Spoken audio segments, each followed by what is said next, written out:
Hey, bar girl, let's go. God, would you just bring that sweet heater right Hey. here? Ass is a wonderland. Don't you let me touch me! I'm sorry. John steps in, grabs one by the arm, and forces them to apologize before sending them running. The bar owner, impressed by John's strength, offers him a security job, and John takes it living a double life as a construction worker by day and bouncer by night. The next night on the job, two drunks start a fight, and John shuts it down fast. Settle down. I think we'll see.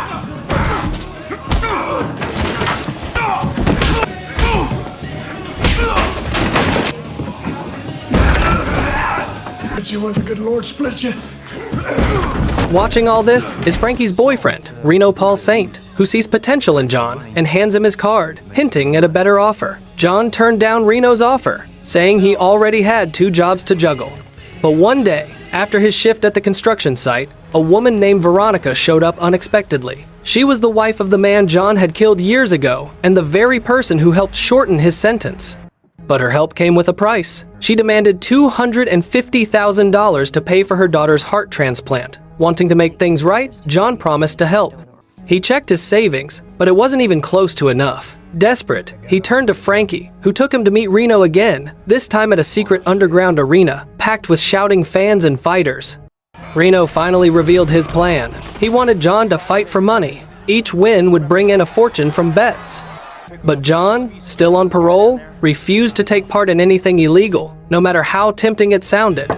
The next day, he visited Veronica to apologize, knowing he still couldn't help her. Veronica reminded John of the promise he'd made in prison to do anything to make things right. Her shouting woke her sick daughter, Sarah, who weakly stepped out of her room. The sight of her frail body hit John hard, filling him with guilt and sorrow. He finally promised Veronica he'd find a way to raise the money no matter what. The next day, while working at the construction site, John was suddenly fired over a small mistake. But moments later, his boss collapsed from a heart attack. John quickly performed first aid, saving the man's life. That night, he returned to Reno's underground arena to watch another fight.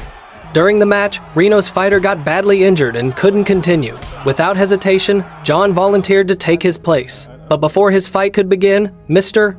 Wolf, a local gangster, showed up demanding money from Reno. Reno begged him to wait until after the fight. When the match started, John traded brutal blows with his opponent as the crowd went wild.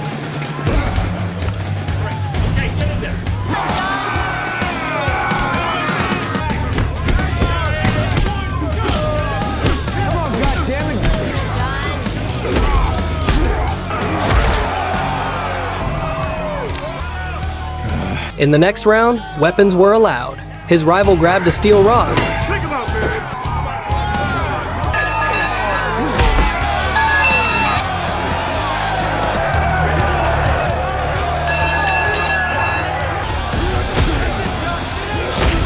But John pushed through the pain and took him down barehanded, winning the fight. Reno gave him the prize money, but John shared part of it with the injured fighter. A few days later, during his morning run, he was surprised to see Reno and Frankie waiting for him. Reno told John there was still big money to be made and urged him to keep fighting. After thinking it over, John agreed. To make training easier, Reno invited him to move in. Before the next match, they met Deacon, the referee in a restaurant, to discuss the fight details. During the talk, Reno admitted he was broke and couldn't afford the massive betting fee. To make things worse, John's parole wasn't fully cleared yet. After a tense argument, John managed to convince Deacon to let him fight anyway. Desperate for cash, Reno pawned his late father's prized ring, a symbol of his boxing legacy, as collateral for the next match. Later, he took John to meet a loan shark named Nestor. But things went south fast. Nestor ordered his men to kill Reno for unpaid debts. John stepped in, fearless, and challenged them to a deal. If he won, Reno walked free. If he lost, he'd take on the debt himself. The brutal 10-minute fight began, and John unleashed a storm of blows, easily taking down Nestor's men one by one, until none were left standing. Biscuit, you gon' fat meatloaf biscuit. Ho! Attaboy, John!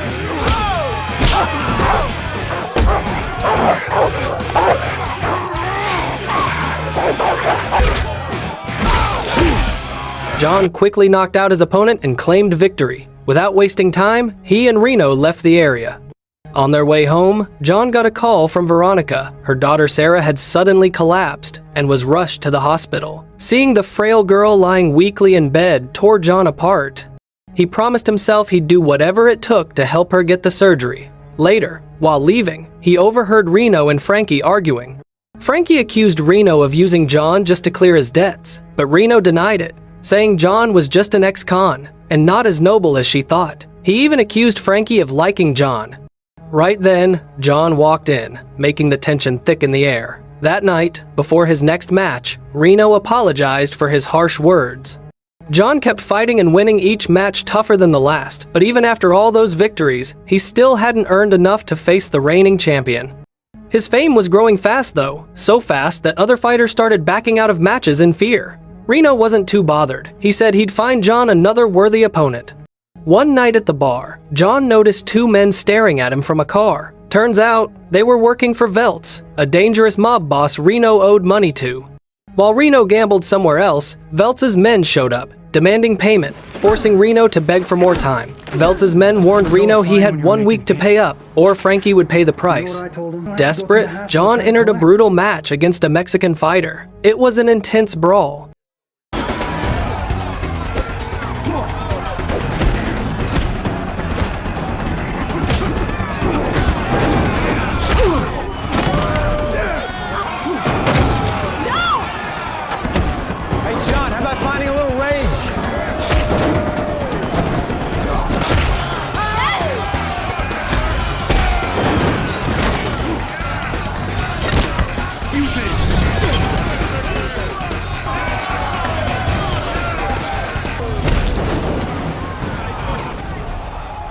John came out on top, earning another victory. Afterward, he, Reno, and Frankie hit a bar to celebrate. There, John questioned why Reno didn't plan his fights more strategically. Reno admitted that as John's fame grew, the bets got bigger, so they had to keep fighting to stay afloat. Soon after, John got a call from Veronica and rushed to her house, only to find her unconscious beside a note revealing Sarah's organ donation had been canceled. Overcome with guilt, Veronica had tried to end her life. John quickly rushed her to the hospital. While waiting, he opened up to Frankie, explaining he wasn't fighting for money or glory. He was fighting to save the daughter of the man he once killed. When Veronica finally woke up, John promised he'd get the money no matter what. Meanwhile, Reno tried to buy back his father's ring from the pawn shop, only to learn it had already been sold for a higher price. Furious and defeated, he walked away empty-handed.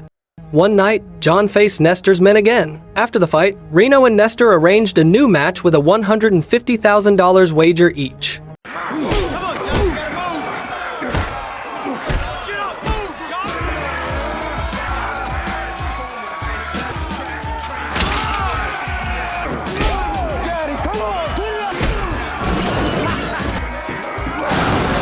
Not like me, you'd be begging.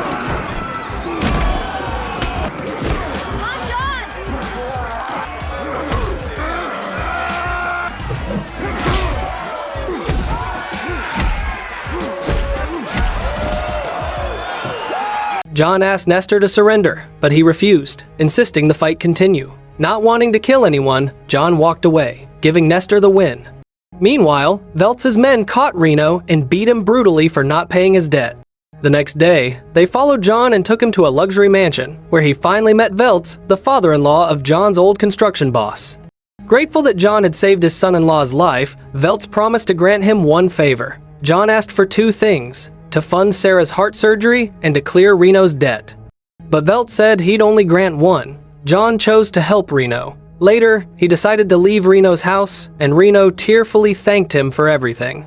Soon after, Reno got a call. Someone had placed a huge bet for John to face the reigning champ, Sharp. That night, John stepped into the arena, fists raised as the crowd roared.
At the same time, Veronica discovered that Sarah's surgery had been fully paid for. John showed up at the hospital to comfort her, and moments later, Reno and Frankie arrived.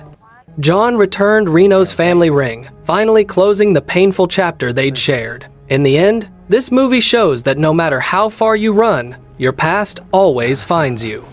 But facing it head-on is what truly defines you. If you love intense stories like this, don't forget to like, share, and subscribe.